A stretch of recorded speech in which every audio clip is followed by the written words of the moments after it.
Hello young doctors, this is the first video for the chapter surface chemistry, and in this video we shall be discussing about adsorption and the types of adsorption.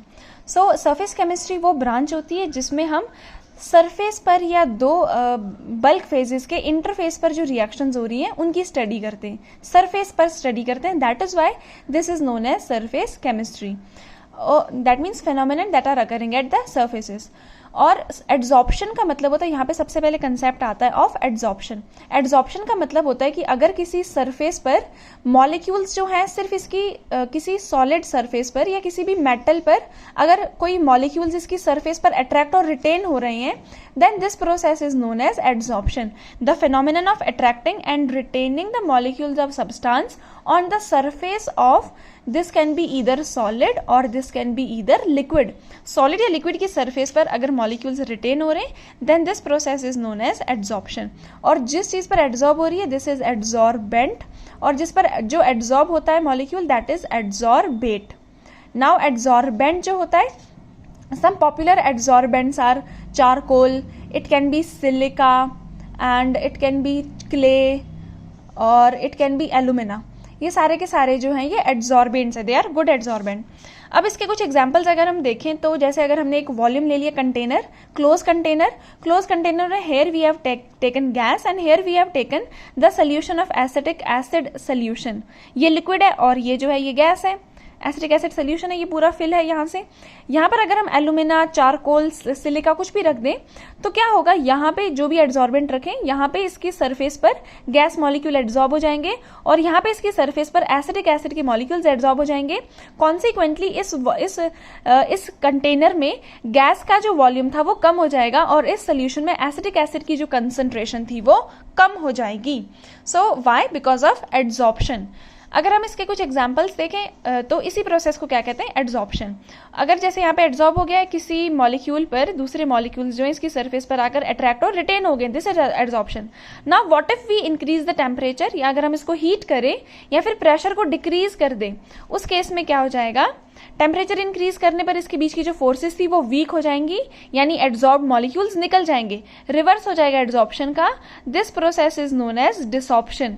या pressure को कम कर रहे हैं, pressure को कम करना यानी volume को इंक्रीज करना, उस केस में भी जो मॉलिक्यूल्स हैं वो रैंडम हो जाएंगे, निकल जाएंगे इसकी प्रोसेस, इसकी सरफेस से.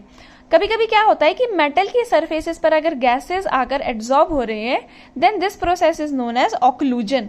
और ये हमने कहाँ पे पढ़ा है, हेबस प्रोसेस में. You very well know in Haber's process nitrogen and hydrogen से क्या प्रिपेयर होता है, ammonia. So nitrogen and hydrogen gives ammonia in the presence of catalyst which is iron. So iron की सरफेस पर nitrogen और hydrogen जो gases है वो एड्सॉर्ब होती है. जैसे अगर हमने कंटेनर में नाइट्रोजन और हाइड्रोजन गैसेस ली हैं तो थोड़ी देर के बाद नाइट्रोजन और हाइड्रोजन गैसेस इस पे एड्सॉर्ब होंगी और फिर आपस में रिएक्ट करेंगी इसी सरफेस पर और फाइनली प्रोडक्ट बनेगा which is ammonia. So this is how the reaction proceed.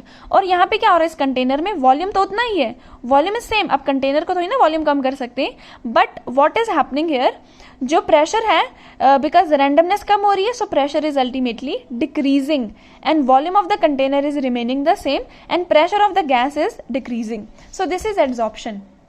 Now अगर आप कुछ और एग्जाम्पल्स देखें तो animal charcoal is also a good adsorbent. अगर एनिमल चारकोल में हम एक डाई ऐड करें which is methylene blue, so it gets adsorbed on the surface of animal charcoal. Animal charcoal की सरफेस पर एड्सॉर्ब हो जाएगा जिसकी वजह से मिथिलीन ब्लू की इंटेंसिटी या जो कलर है वो डिक्रीज हो जाएगी because dye is adsorbed on the surface of animal charcoal.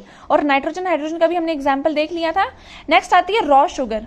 जो शुगर रॉ होती है उसका कलर येलोविश ब्राउन होता है और जो हम कंज्यूम करते हैं that is whitish in colour. Why? Because इसको हम पास करें अगर एनिमल चारकोल से, सो एनिमल चारकोल जिसका कलर होगा उसको एड्सॉर्ब कर लेगा. अल्टीमेटली जो शुगर मिलेगी अगर हम उसको क्रिस्टलाइज करें तो वो हमें देगी व्हाइट कलर की sugar. So this is also an example of adsorption. And more over अगर हम सिलिका जेल को ले इन मॉइस्ट एयर, हमें पता है जो एयर है उसमें भी मॉइस्चर है, उसमें भी हवा होती है, सॉरी उसमें भी पानी होता है. Moisture is what, water vapours. So अगर हमने मॉइस्चर लिया है एयर में, वेट एयर और we can say moist air, moist air की प्रेजेंस में अगर हम सिलिका जेल को रखें तो इसके सरफेस पर मॉइस्चर एड्सॉर्ब हो जाएगा और गैस कैसी एयर कैसी हो जाएगी, थोड़ी देर के बाद air will become dry. So this is also an example of adsorption. Talking about the mechanism how it proceeds, the reason why this proceeds is that, जैसे हम एक जगह ले लेते हैं लिक्विड, ये ले लेते हैं सॉलिड, और देख लेते हैं मेटल्स के केसेस में एड्जॉर्प्शन कैसे होती है, taking the example of nickel metal. Okay, so what is happening in these cases, bulk एक मॉलिक्यूल्स है बल्क वाले और एक मॉलिक्यूल्स है सरफेस वाले. यहाँ पे भी एक मॉलिक्यूल है बल्क वाले, एक सरफेस वाले. तो यहाँ पे जो बल्क के मॉलिक्यूल्स होते हैं, बल्क के मॉलिक्यूल्स में ऑल साइड्स में सेम मॉलिक्यूल सराउंडेड है, सेम मॉलिक्यूल्स चारों तरफ है. सो इनमें जो नेट फोर्सेज है वो जीरो हैं. No unbalanced forces there. All the forces of attraction are balanced and exerted equally in all the direction. But in the case of the molecules which are present at the surface, यहाँ पर liquid वाले phase से जो forces of attraction है वो ज्यादा है, लेकिन वेपर वाले फेज से जो अट्रैक्शन है वो कम है. एज ए रिजल्ट, अगर मैं थोड़ा सा बड़ा पिक्चर बनाऊँ यहाँ पे, तो यहाँ पे जो मॉलिक्यूल्स हैं इनमें बल्क वाले यानी कि लिक्विड वाले फेजेस के attraction forces of attraction is greater, whereas the attraction by vapour phases is much smaller, which will result in unbalanced forces, or we can say residual forces on the molecules which are existing at the surface. So यहाँ पे unbalance residual inward forces of attraction की वजह से adsorption का phenomenon होता है. This will attract molecules from the outer side. As a result, adsorption will take place. And in the case of solid, यहाँ पे भी जो बल्क में molecules हैं, they have forces of attraction. They are attracted by molecules on all the sides equally. So इसमें जो net forces of attraction है वो zero है. लेकिन यहाँ पे net forces of attraction zero नहीं है, because यहाँ पे अंदर वाले जो molecules हैं ज़्यादा forces मतलब इस पर कर रहे हैं, ज़्यादा forces के साथ इसको attract कर रहे हैं, whereas vapor वाले नहीं कर रहे हैं. So here क्या present है, unbalanced या residual forces are there which will give rise to adsorption. Now this will tend to attract molecules from outer surface. In case of metals, metal में free valencies होती हैं, जो molecules जो atom के metal atom surface पर होते हैं उनमें free valencies की वजह से adsorption will take place. So what have we discussed? Unbalanced or residual forces of attraction. Free valencies at surface of liquid and solid have property to attract and retain molecules onto their surfaces, which will give rise to adsorption. Bulk वाले नहीं, surface वाले molecules के पास इतनी capacity है, उनके पास unbalanced residual forces हैं, valencies हैं फ्री, जो मॉलिक्यूल्स को अट्रैक्ट भी करेंगी और अपनी सरफेस पर रिटेन भी करेंगी. So adsorption will take place. So surface chemistry is a study of phenomenon occurring at surfaces or interface at the boundary separating two bulk phases. इसको ऐसे लिखते हैं solid hyphen liquid और solid hyphen gas. Adsorption का मतलब होता है phenomenon of attracting and retaining the molecules on the surface of liquid or solid.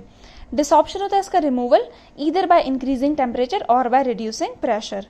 अगर हम ऑर्गेनिक डाई मिथिलीन ब्लू में एनिमल चारकोल डालेंगे तो methylene blue will get absorbed on the surface of animal charcoal, और animal charcoal में raw sugar डालेंगे तो raw sugar का जो कलर होता है वो इसमें एब्जॉर्ब हो जाएगा. सिलिका जेल को मॉइस्ट एयर में डालेंगे तो moisture will get absorbed on the surface of silica gel, और अमोनिया के मैन्युफैक्चर में nitrogen and hydrogen gas will get absorbed on the surface of iron.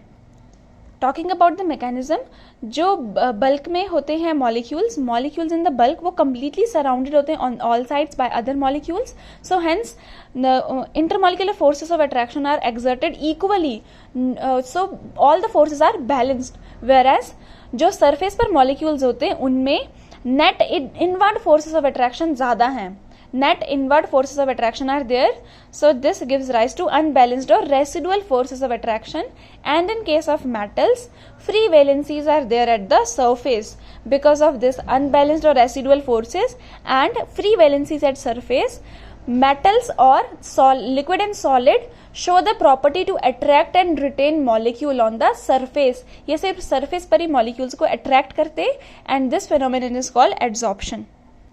Adsorption and exothermic process. Now what happens, जब भी कभी adsorption होगा किसी भी solid या लिक्विड के पे जो है ये एड्जॉर्बेट आके एड्जॉर्ब हो रहा है, उस केस में रेसिडुअल फोर्सेस डिक्रीज होंगी. हमने अभी भी पढ़ा सरफेस के मॉलिक्यूल्स पर रेसिडुअल फोर्सेस होती हैं. So what will happen, residual forces जो है वो डिक्रीज हो रही हैं, तो सरफेस पर जो एनर्जी थी, जो यहाँ पे सरफेस पर एनर्जी जो मॉलिक्यूल पोजेस कर रहे थे वो भी डिक्रीज होगी.